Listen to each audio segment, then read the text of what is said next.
Ada yang mengatakan ini adalah sebuah kisah nyata yang pernah terjadi di negara Rusia. Saat itu, Rusia dipimpin seorang kaisar yang bertindak sangat diktator.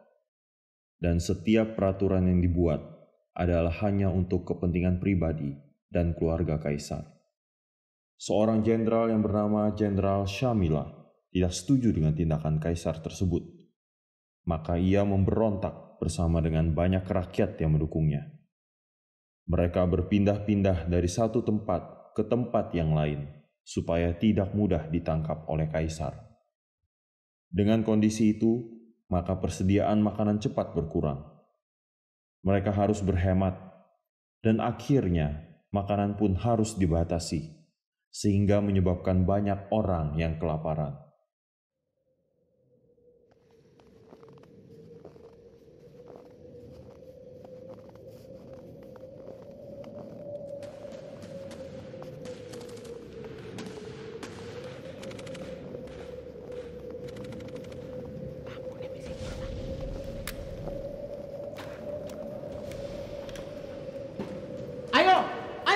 Kita harus segera masuk supaya aman dari kejaran kaisar. Ayo! Maju! Ayo, maju! Ayo cepat. Ayo cepat. Ayo. Ayo maju! Ayo cepat. Setelah kita melewati daerah ini, kita akan aman dari kejaran kaisar. Ayo, maju! Iya, tapi cuaca ini sangat dingin. Dan hari ini belum ada makanan yang masuk ke perut kami. Sama, perut kami juga belum makan. Tapi kita harus berhemat. Persediaan makanan kita sudah menipis. Aduh, berat. Benar, kita sehari makan 1 kali saja. Tapi tidak apa kawan, kita harus tetap semangat dan tetap berjuang agar kita ada cukup makanan untuk memenangkan perang ini. Tolong bilang sama Jenderal Shamila, kami kelaparan. Anak saya ini sakit dan mereka belum makan, Pak. Tidak perlu banyak alasan. Duh. Ayo, maju. Maju. Ayo, maju cepat. Ayo, maju.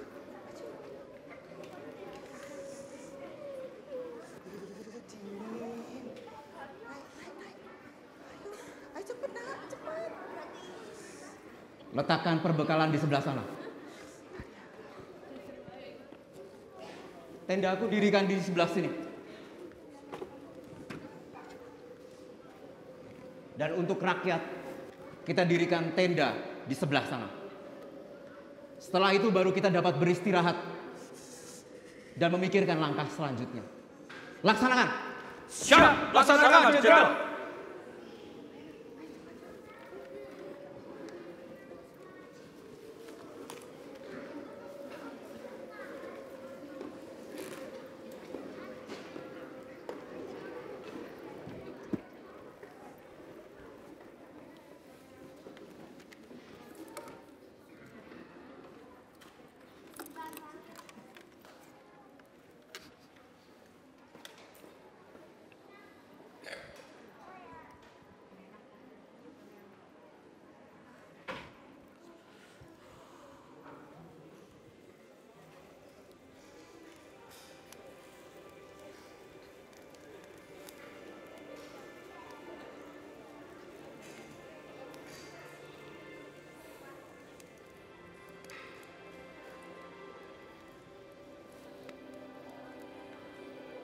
Malam ini terasa sangat dingin sekali. Sepertinya alam tidak mau bersahabat dengan jenderal kita. Benar. Bulu kuduku berdiri semua dan perutku menangis minta diisi makanan. Atau, bagaimana kalau kita mengambil sedikit saja makanan dari persediaan yang kita punya untuk mengisi perut kita yang lapar ini? Jangan sekali-kali kamu melakukan hal itu. Bahkan untuk berpikir saja. Aku tak berani. Kalau jenderal kita tahu, dia pasti marah sekali. Kamu ini tidak bisa diajak bercanda di malam yang dingin ini. Baiklah, saya cek dulu persediaan makanan kita. Mau nunggu di sini? Siap.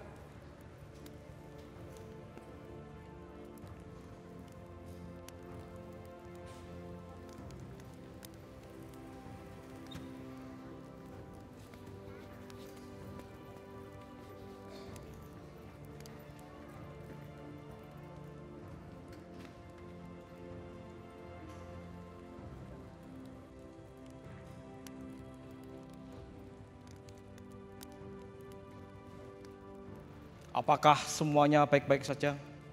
Siap, Kopral. Semua aman. Di mana temanmu yang satu? Gawat! Apa? Apanya yang gawat? Apakah kamu tertembak? Cepat katakan, ada apa? Persediaan makanan kita. Ada yang mencuri. Mencuri? Gawat, betul-betul gawat.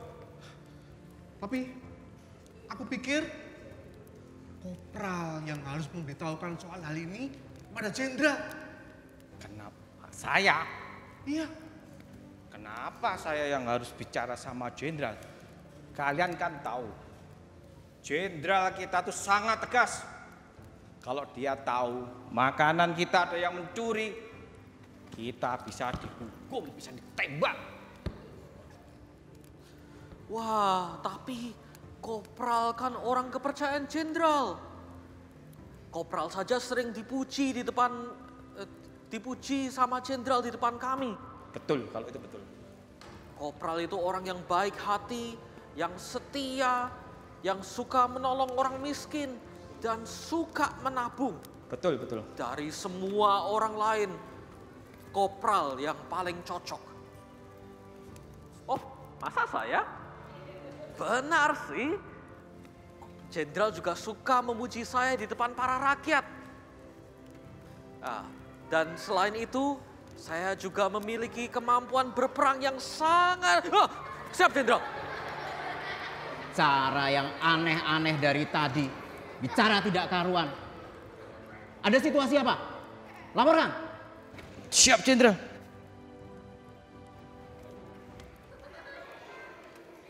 Lapor, jenderal. Ada yang mencuri makanan kita, jenderal. Ada yang mencuri makanan kita? Benar, jenderal. Kurang ajar. Dalam situasi seperti ini, ada yang berani mencuri makanan kita. Berani melanggar perintah saya. Aku tahu, ini situasi yang sulit bagi kita semua. Cuman jikalau kita biarkan, maka akan semakin banyak orang yang berani mencuri makanan kita. Kopral. Siap, jenderal. Kumpulkan semua tentara dan rakyat yang bersama dengan kita. Beritahukan kepada mereka, barang siapa yang tertangkap basah mencuri makanan kita, maka dia akan dihukum cambuk 50 kali di depan umum. Laksanakan. Siap, laksanakan, jenderal.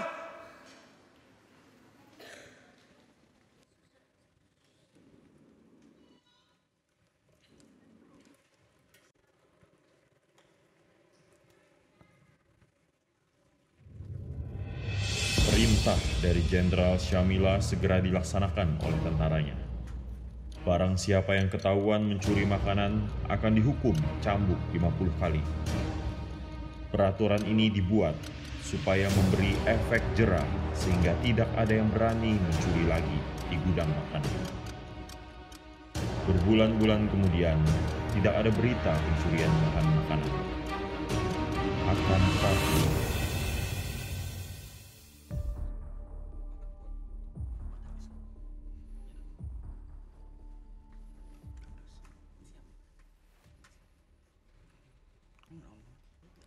Kopral. Siap, jenderal. Besok kita akan menyerang pos musuh terdekat. Menurut informasi, di sana ada banyak tersedia bahan makanan. Kita akan rampas. Siap, jenderal. Setelah itu baru kita memikirkan rute selanjutnya. Siap, laksanakan Jenderal. Kopral, ada berapa banyak cadangan makanan kita? Cadangan makanan kita cukup hanya untuk 3 hari saja, Jenderal. Tapi kalau kita semua mau berhemat, kita bisa sampai 7 hari, Jenderal. Besok kita akan menyerang pos musuh. Saya tidak akan bisa membiarkan tentara kita kelaparan. Malam hari ini, biarkan mereka makan sampai kenyang. Supaya mereka kuat dan besok kita menang dalam pertempuran. Siap, laksanakan Jenderal.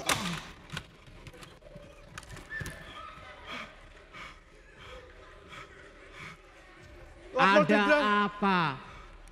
Kamu tidak tahu, aku sedang meeting yang sangat penting dengan Kopral.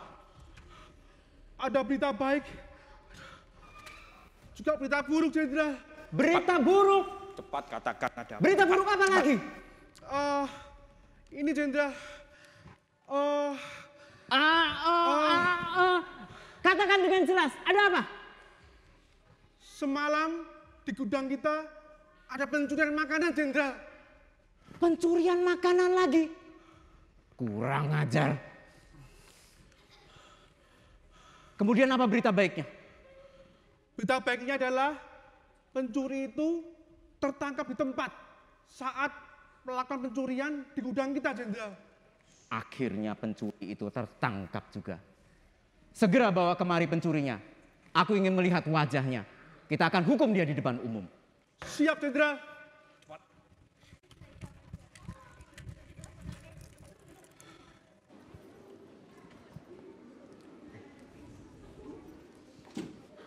Ayo cepat. Dasar pencuri. Curi gimana? Itu pencurinya. Itu pencurinya. Cepat, badai. Cepat. Kamu pencuri ya? Di tengah-tengah seperti ini kamu masih tega mencuri. Lapor, Jenderal. Ini adalah pencuri yang kami tangkap semalam. Tidak tahu kita sedang susah, berani mencuri di saat seperti ini. Buka penutup kepalanya.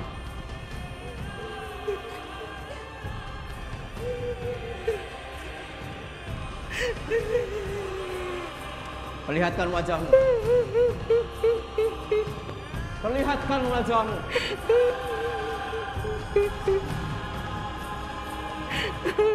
Ibu. Ibu Jenderal. Apa yang kamu lakukan, Bu? Maafkan aku, anakku. Kenapa Ibu melakukan ini, Bu? Aku lapar. Ibu, jikalau Ibu lapar, Ibu dapat mengambil bagian makananku, Bu. Tidak perlu Ibu melakukan ini, Bu. Tapi mereka semua juga kelaparan, anakku. Aku tidak tega. Tapi itu melanggar peraturan yang sudah kubuat, Bu. Aku tahu ini melanggar perintahmu. Maafkan aku.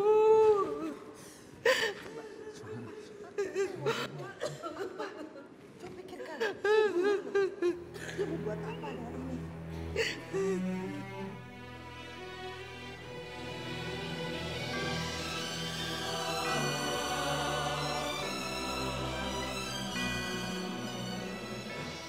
Jenderal Syamilah sangat marah ketika ada yang masih berani mencuri makanan lagi. Tapi tiba-tiba hatinya berubah ketika mengetahui bahwa yang mencuri adalah ibunya sendiri. Muncul kebimbangan di hatinya. Sebab bila dia tidak menghukum si pencuri yang adalah ibunya, para pengikutnya akan mempertanyakan keadilannya yang selama ini begitu dijunjung tinggi. Namun, sebagai seorang anak, ia sangat mengasihi ibunya. Dan bila dia tetap menghukum ibunya, dia akan dikenal sebagai anak yang kejam dan tak mengasihi orang tua yang sudah melahirkannya.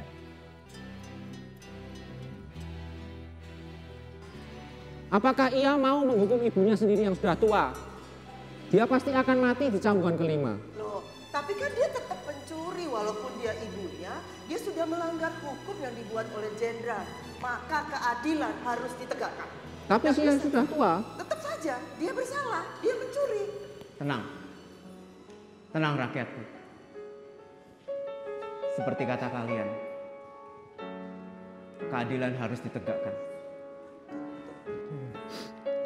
Hukuman harus tetap dilakukan. Kopral. Siap, Jenderal. Segera siapkan hukuman. Wah, tapi Jenderal. Hukuman harus tetap dilaksanakan. Jenderal. Kopral. Siap. Segera siapkan cambuk. Engkau menjadi algojunya. Laksanakan. Siap, Jenderal. Maafkan aku, maafkan aku.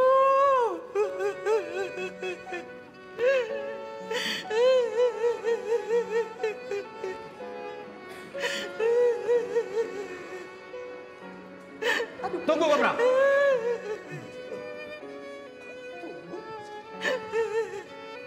Ibu.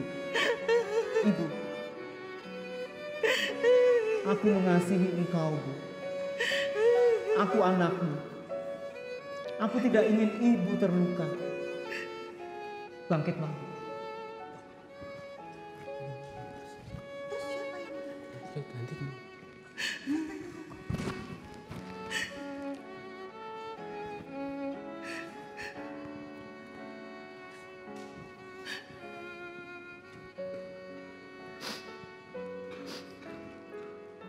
Keadilan harus ditegakkan.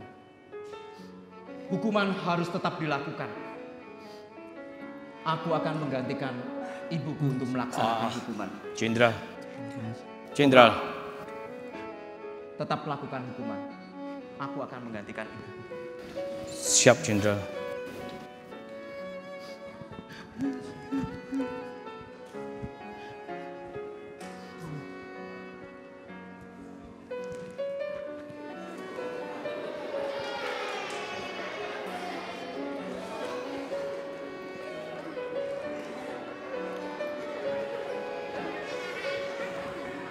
Kopral, Siap, Jenderal.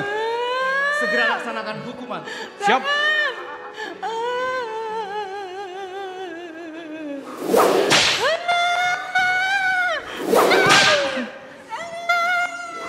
Jenderal Syamila memperoleh hikmat Tuhan untuk menjalankan keadilan sekaligus kasih kepada ibunya yang sudah berbuat salah.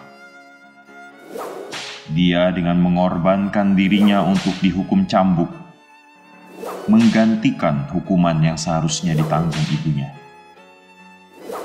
Kisah itu mirip dengan Allah dan manusia. Allah sudah memberikan hukumnya kepada manusia untuk ditaati. Namun, manusia sudah gagal menjalankan hukum Allah. Allah yang adil harus menghukum manusia berdosa ke neraka. Akan tetapi, Allah sangat mengasihi manusia dan ingin menyelamatkan manusia sehingga Allah mengirimkan anaknya yang tunggal, yaitu Tuhan Yesus Kristus ke dalam dunia untuk menanggung hukuman yang harusnya kita tanggung. Harusnya kita yang disalib dan mati. Tetapi Tuhan Yesus mati di atas kayu salib untuk menebus hukuman dosa yang harusnya kita tanggung.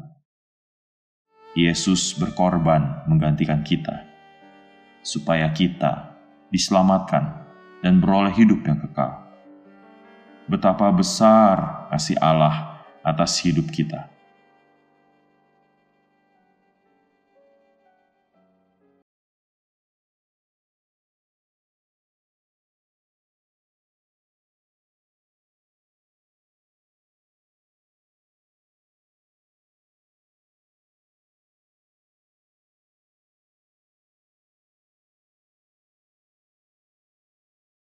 Kita berdoa terlebih dahulu ya anak-anak.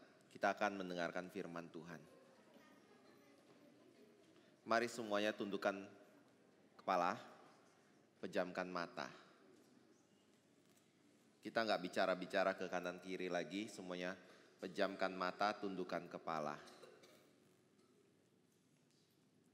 Ikuti Bapak berdoa ya. Bapa di surga, kami saat ini akan menghadap Engkau, akan mendengar firman-Mu. Kami telah melihat drama yang diadakan, yang membawa kami melihat kalau kesalahan dan dosa haruslah dihukum. Saat ini Bapa, kami akan mendengar firman-Mu tentang Yesus yang dihukum, yang disalibkan, tetapi bukan karena dosa yang dia lakukan, melainkan karena dosa kami. Tolong kami untuk diberikan hati untuk dapat mengerti firman-Mu dan boleh mensyukuri penebusan Kristus dan kasih Tuhan dalam hidup kami. Tolong pimpin waktu ini, berikan kami ketenangan, berikan kami konsentrasi, berikan kami sikap yang baik dan telinga untuk mendengar firman. Tolong kami, dalam nama Tuhan Yesus, kami telah berdoa. Amin. Bapak hari ini mau ajak anak-anak membaca dari Ibrani pasal 9. Gak usah dibuka Alkitabnya, Bapak bacakan saja ya. Semuanya lihat ke depan dan semuanya mulutnya ditutup ya. Nanti Bapak ada mau tanya ke adik-adik, anak-anak, ngerti nggak yang disampaikan. Ibrani pasal 9, kita akan baca terlebih dahulu ayat yang ke-12. Bapak akan bacakannya. Lalu Bapak minta selama firman Tuhan diberitakan gak ada yang ke WC lagi ya. Semuanya duduk, tenang, lihat ke depan untuk mendengarkan firman Tuhan. Oke. Semuanya lihat ke depan ya. Ibrani 9 ayat 12.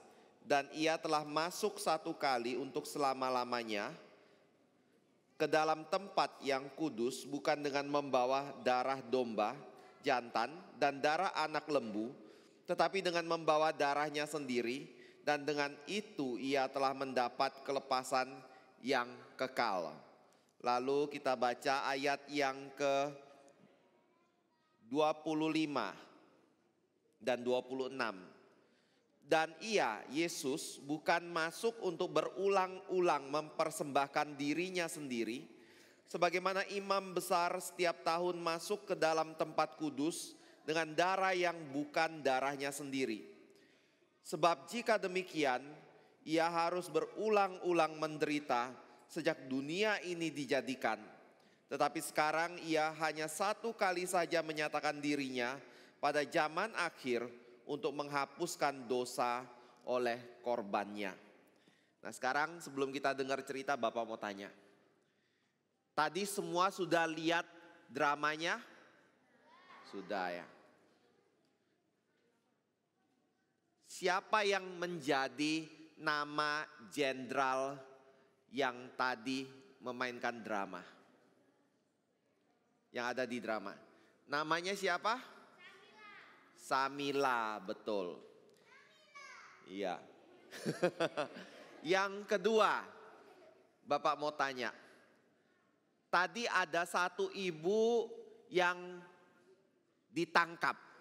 Dia ditangkap karena apa? Mencuri. Kalau orang mencuri harus diapa? Dihukum. Jadi pada waktu Jenderal Samira mendapatkan penjahat itu, pencuri itu, Jenderal Samila hukum tidak? Hukum tidak? Hukum atau tidak? Tadi ingat gak ada bapak ibu yang di sini ngomong, pokoknya dia harus dihukum. Tapi dia mamanya, enggak, pokoknya dia harus dihukum. Kenapa? Karena kalau dia tidak dihukum berarti jenderal tidak adil. Dengar? Masih ingat? Jadi pertanyaan Bapak, ibu yang mencuri itu harus dihukum atau tidak? Dihukum. Tetapi siapa yang dihukum? Jenderal Samila. Ibunya dihukum tidak? Tidak. Jadi Jenderal Samila baik atau enggak? Adil atau tidak? Loh, kok bisa adil? Ibunya yang dihukum, harusnya ibunya yang mencuri. Jenderal Samila enggak mencuri, Jenderal Samila enggak melakukan kejahatan. Tapi dia yang dicambuk. Ibunya enggak dicambuk. Ibunya enggak dihukum. Jenderal Samila adil tidak? Tidak. Jenderal Samila adil tidak? Tidak. Jenderal Samila adil.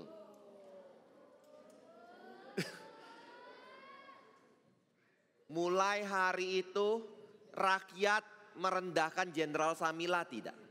Tidak. Rakyat justru menghormati Jenderal Samila karena Jenderal Samila pertama, dia adalah orang yang tetap menegakkan keadilan, tetapi kedua, dia adalah orang yang juga tetap mengasihi ibunya.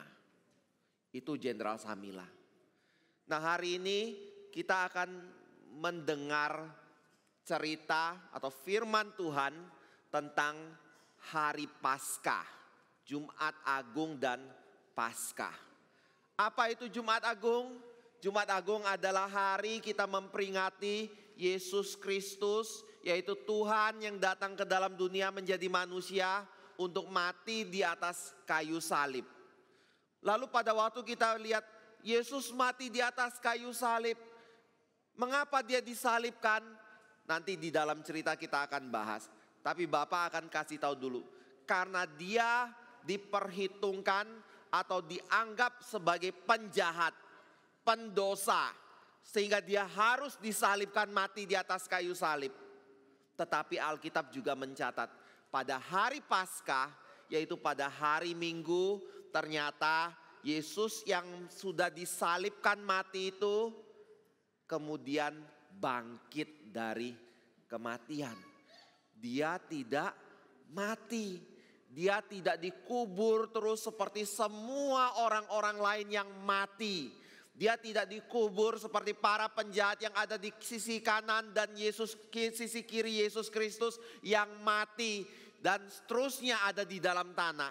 Tetapi kuburan bumi gak bisa menahan tubuh Yesus Kristus. Dia bangkit pada hari yang ketiga. Nah, anak-anak, kalau Alkitab berkata Yesus disalibkan di atas kayu salib, sebelah kanannya siapa? Penjahat. Sebelah kirinya siapa? Penjahat. Bapak mau tanya, Yesus penjahat bukan? Loh, kanannya penjahat, kirinya penjahat. Yesus penjahat bukan? Kalau dia bukan penjahat, kenapa dia disalibkan?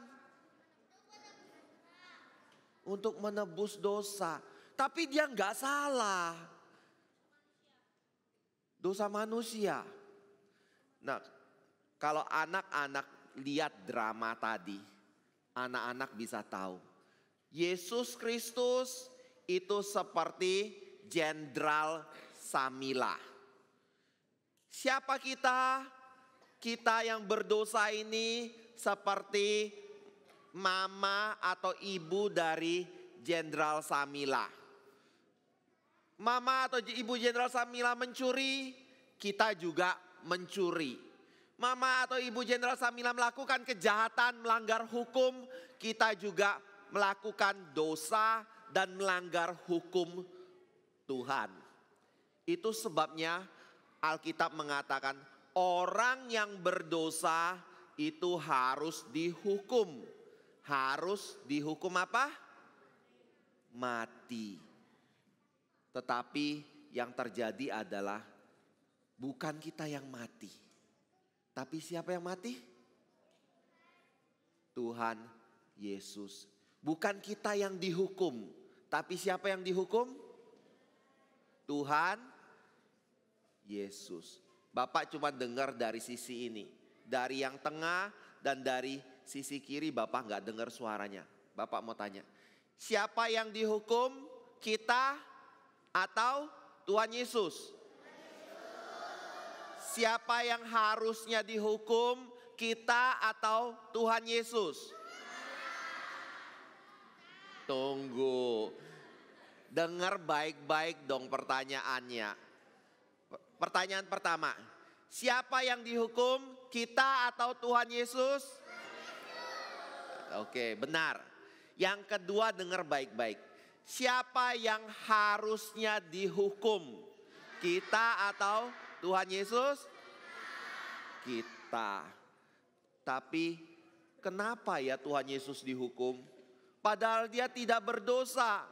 Dia tidak jahat. Dia baik. Dia mengasihi kita semua. Tapi kenapa dia harus dihukum? Nah, jawabannya ada di dalam pasal yang tadi kita baca. Bapak akan berikan ada beberapa hal penting yang adik-adik, anak-anak harus simpan baik-baik. Mengapa Yesus harus mati di kayu salib? Untuk bisa menebus dosa. Pertama, perhatiin ya. Pertama, karena Tuhan berjanji. Dan janji itu harus disahkan dengan darah. Makanya Yesus harus mati. Bapak ulangi ya. Atau Bapak ulang kalimatnya seperti ini.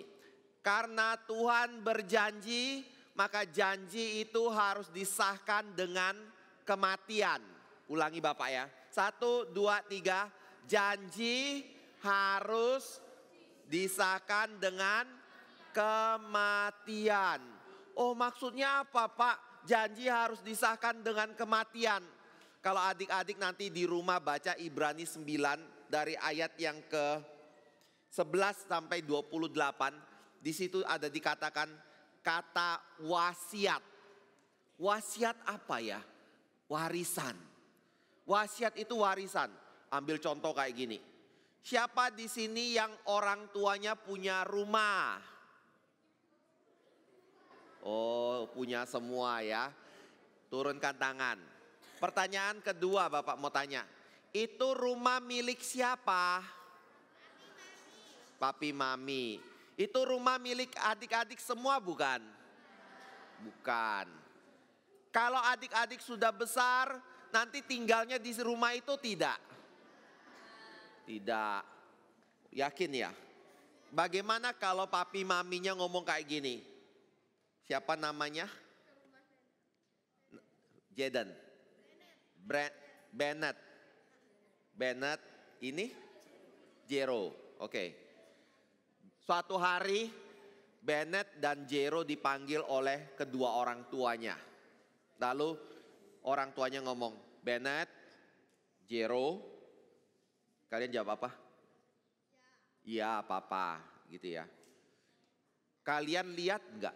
Ini rumah kita bagus ya? Ya. Kalian mau enggak rumah ini? Mau. Papa akan berikan rumah ini kepada Janet dan Jero. Jero kan? Bennett dan Jero. Jadi Janet ya. Bennett dan Jero. Oke. Perhatiin ya. Siapa yang bisa jawab? Ayo. Pertanyaan Bapak. Kapan Bennett dan Jero dapat rumah itu? Setelah besar. Setelah menikah. Kapan Bennett dan Jero dapat rumahnya? Papa sudah janji. Apa sejak usia sekarang mereka ngore, sekarang ini menjadi rumah Bennett dan Jero. Karena itu Papa keluar dari rumah. Gak boleh lagi, Bennett dan Jero mau tinggal di dalam rumah ini. Betul, betul. Ada yang ngomong setelah Papa dan Mama meninggal, baru kita Bennett dan Jero bisa tinggal di rumah itu. Paham ya? Itu namanya wasiat atau perjanjian. Nah, Alkitab bilang, mengapa Yesus harus mati? Karena Yesus itu adalah janji Tuhan. Karena Tuhan sudah memberikan satu janji kalau kita bisa memperoleh hidup. Kita tidak lagi harus dihukum karena dosa kita. Tetapi dengan satu syarat. Untuk kita bisa menerima kebebasan itu, maka Yesus harus mati di atas kayu salib. Bisa paham? Jadi yang pertama apa? Janji menuntut kematian. Kalau tidak ada kematian, kita semua tidak ada yang bisa menerima janji Tuhan dalam hidup kita. Kita semua akan dihukum oleh Tuhan. Itu yang pertama. Ingat baik-baik ya. Yang kedua, mengapa Tuhan Yesus harus mati di atas kayu salib? Di Alkitab sini dibilang karena dosa. Dosa menuntut kematian. Ulangi Bapak ya. 1, 2, 3. Dosa menuntut kematian. Yang pertama apa? Janji menuntut kematian. Kedua, dosa menuntut kematian. Tadi adik-adik masih ingat gak lagu? Ada satu lagu bagus sekali. Tadi sebelum firman Tuhan, sebelum drama dimulai. Lagunya apa? Yaitu ini. Dosa tak boleh masuk. Dosa tak boleh masuk. Kenapa? Surga tempat yang tinggi, ada Bapa yang suci, dosa tak boleh masuk. Coba sama-sama nyanyi ya. 1, 2, 3. Dosa tak boleh masuk. Dosa tak boleh masuk. Sorga tempat yang tinggi, ada Bapa yang suci, dosa tak boleh masuk. Itu lagu bagus banget. Mengapa kita nggak boleh masuk ke tempat Bapa Allah berada? Jawabannya karena dosa. Loh, kami berdosa kok nggak boleh masuk ke tempat Allah berada? Lagu itu ngomong karena Allah adalah Allah yang suci. Allah adalah Allah yang tidak berdosa. Dan Allah yang tidak berdosa gak bisa melihat ada dosa di dalam hidup manusia. Gak bisa melihat ada dosa di dalam sorga. Itu sebabnya kita gak boleh masuk ke sorga. Karena kita berdosa. Dan caranya bagaimana supaya kita bisa diterima oleh Tuhan? Alkitab bilang caranya adalah melalui penebusan. Itu sebabnya kalau adik-adik baca, penebusan itu harus disertai darah. Tapi ngomong lagi, penebusan itu apa sih Pak? Kok susah banget ngertiin Alkitab? Bapak pakai istilah-istilah yang susah. Penebusan, suci, dosa, gak boleh masuk, wasiat. Adik-adik kalian harus ngerti ini baik-baik. Karena ini akan menjaga iman kalian sampai kita bertemu dengan Tuhan. Penebusan itu adalah seperti tadi. Di dalam drama. Siapa yang harus dihukum? Ibu dari Jenderal Samila. Tapi pada waktu ibunya harus dicambuk oleh prajurit, tapi Jenderal Samila bilang, stop, jangan cambuk ibu saya. Lalu Jenderal Samila ambil ibunya, lalu taruh ibunya di samping, lalu dia sendiri yang berlutut di situ menerima cambukan dari prajurit dia, dari anak buah dia. Itu namanya Jenderal Samila menyelamatkan ibunya dari hukuman. Atau nama lainnya adalah Jenderal Samila menebus ibunya, sehingga ibunya tidak perlu dihukum lagi. Sudah ngerti? Ngerti? Jadi menebus artinya menyelamatkan. Itu yang dilakukan oleh Tuhan Yesus. Mengapa penebusan harus ada kematian? Karena Tuhan sudah menetapkan supaya seorang yang berdosa bisa diterima oleh Allah yang suci dan adil, dia harus ditebus. Kalau dia tidak mengalami penebusan, gak ada satu orang pun yang bisa menghadap Tuhan. Karena kita semua adalah orang yang berdosa seperti mama dari Ibu Jenderal Samila itu. Bapak mau tanya, ada gak di antara adik-adik yang tidak berdosa? Enggak ya. Semua kita berdosa. Pada waktu kita ada duduk di sini saja, Bapak bisa kasih tahu kalian pasti berdosa. Dari mana? Hebat sekali Bapak ini. Kalian ngobrol, kalian gak dengar firman.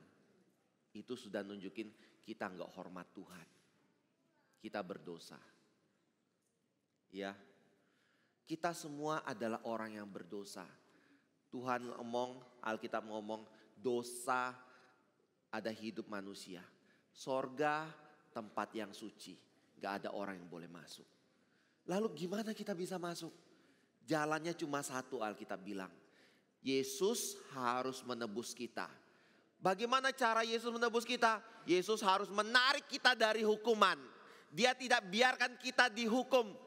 Tidak dibiarkan kita dicambuk, tidak biarkan kita disalibkan mati, tidak dibiarkan kita untuk dilempar ke dalam neraka. Tetapi Alkitab mengatakan Yesus yang kemudian mengganti kita yang harusnya dilempar dalam neraka dengan cara dia disalibkan dan dilempar di dalam neraka untuk menanggung hukuman kita. Itu namanya penebusan. Jadi mengapa kita memperingati hari Jumat Agung?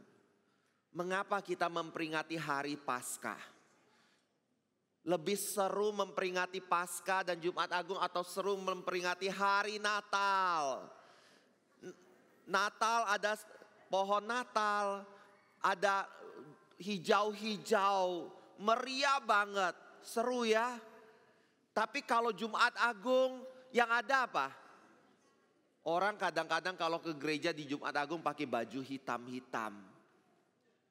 Sedih, mukanya nggak ada senyuman. Karena dia merenungkan kematian. Kematian dari Tuhan kita. Nggak ada yang sukacita. Tetapi adik-adik, justru karena Yesus mati, kita bisa ketawa. Justru karena Yesus mati, kita bisa ngomong, hore, puji Tuhan. Kalau tidak, Alkitab bilang, kita akan terus seperti ibu tadi.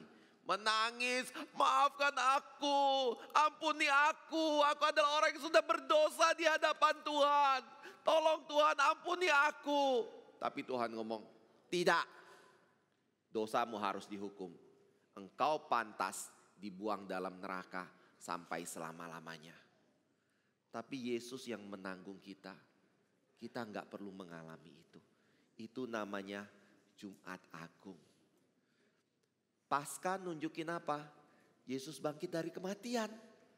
Kalau Yesus bangkit dari kematian berarti Yesus tidak berdosa.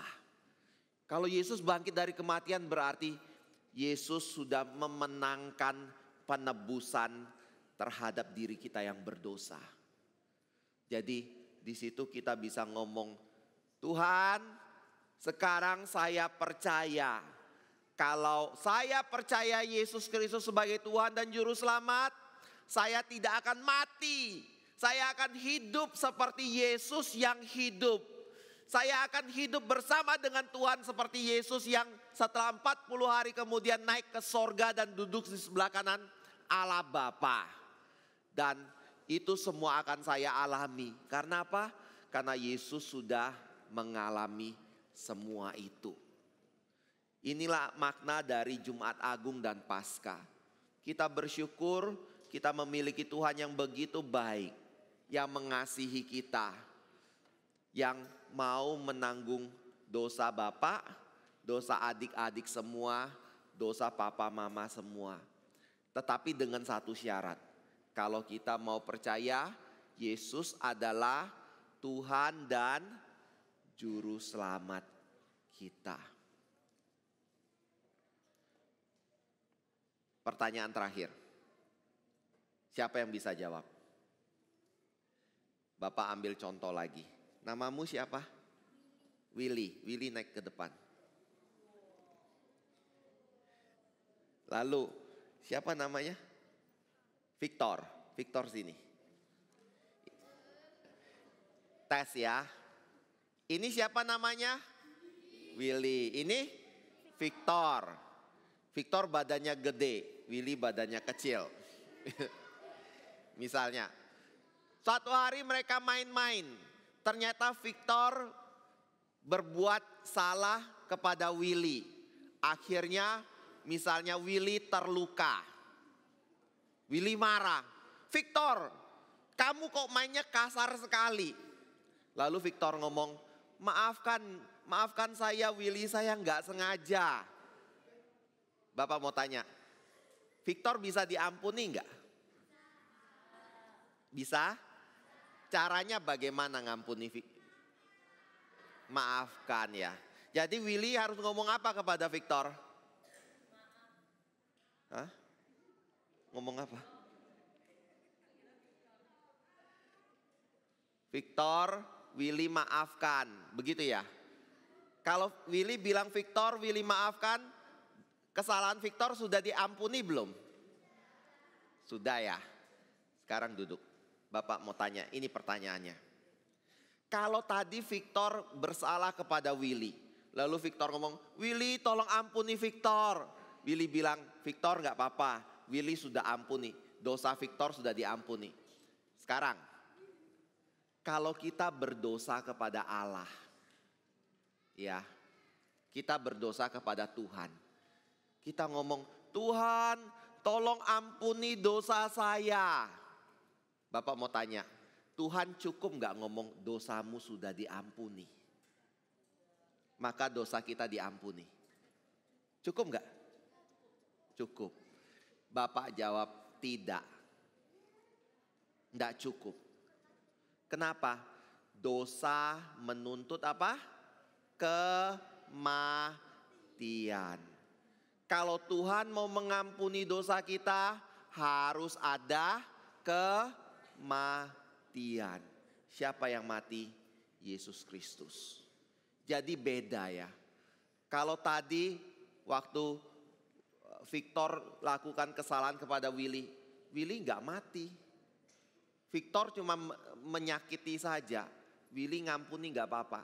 Tapi pada waktu kita berdosa kepada Tuhan, itu lebih dari menyakitkan Tuhan. Kita melawan Tuhan. Dan itu hukumannya mati. Sekarang pertanyaan terakhir. Siapa di sini dari adik-adik yang mengatakan, Tuhan, aku orang berdosa. Aku harus dihukum dalam neraka. Tetapi saya bersyukur karena ada Yesus yang mati di atas kayu salib menebus dosa saya. Karena itu Tuhan, saya mau menerima Yesus sebagai Tuhan dan Juru Selamat dalam hidup saya. Saya ingin diselamatkan oleh Tuhan Yesus. Siapa yang berkata seperti ini angkat tangan. Kita akan doa. Siapa yang ngomong Tuhan, mulai hari ini saya mau percaya Tuhan Yesus. Karena di dalam Tuhan Yesus saya punya dosa bisa diampuni. Karena saya tidak akan lagi dihukum karena saya percaya Tuhan Yesus. Siapa yang berkata seperti itu angkat tangan. Puji Tuhan. Puji Tuhan ya. Kalian ingat baik-baik. Lalu yang kedua. Orang yang sudah diampuni Tuhan boleh nggak tetap nakal?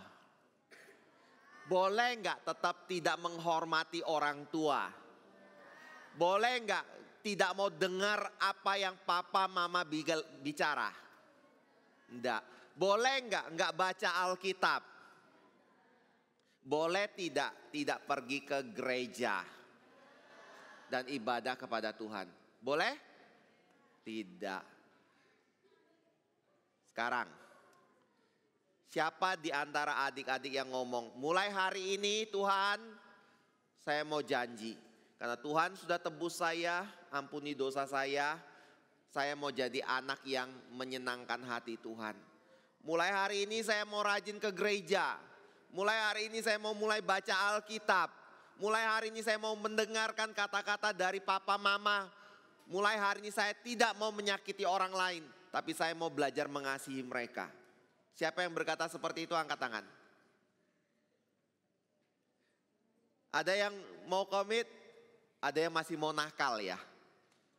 Siapa yang mau betul-betul hidup bagi Tuhan Yesus? Puji Tuhan ya. Kalian janji bukan di hadapan Bapa, tapi kalian janji di hadapan siapa? Tuhan Yesus. Jadi walaupun Bapa nggak lihat kalian, tapi ada Tuhan Yesus yang lihat kalian. Kalau kalian bohong, Tuhan Yesus tahu. Dan Tuhan Yesus bersedih terhadap dosa yang kita lakukan. Jangan ulangi itu lagi. Begitu ya. Hari ini kita akhiri di sini.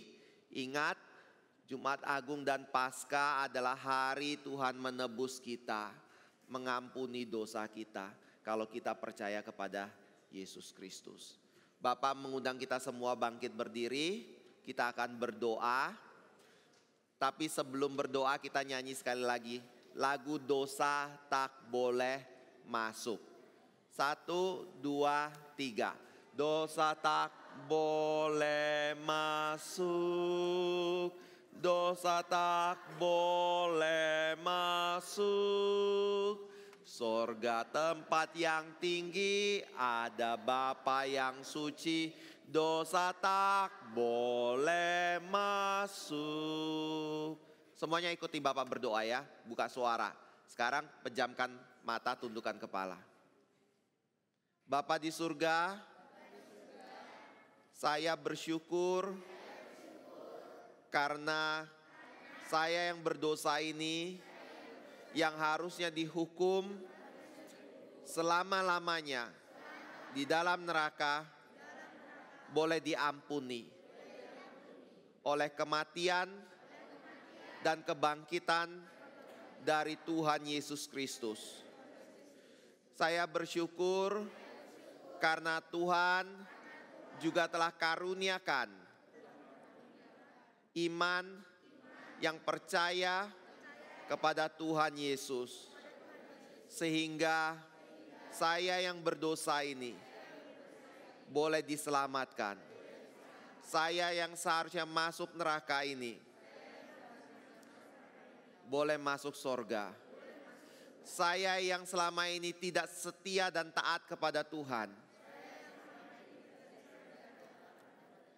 boleh dikaruniakan hati untuk setia dan taat kepada Tuhan. Tolong hidup saya untuk memiliki hidup yang setia dan taat kepada Tuhan Yesus sampai saya menghadap Tuhan. Ampuni dosa saya dan jauhkan saya dari kehidupan yang berdosa dan yang menyakiti, menyedihkan hati Tuhan Yesus yang telah mati bagi dosa saya. Terima kasih Bapa. Terima kasih Tuhan Yesus untuk kasih dan kebaikan-Mu ini. Dalam nama Tuhan Yesus kami telah berdoa. Amin.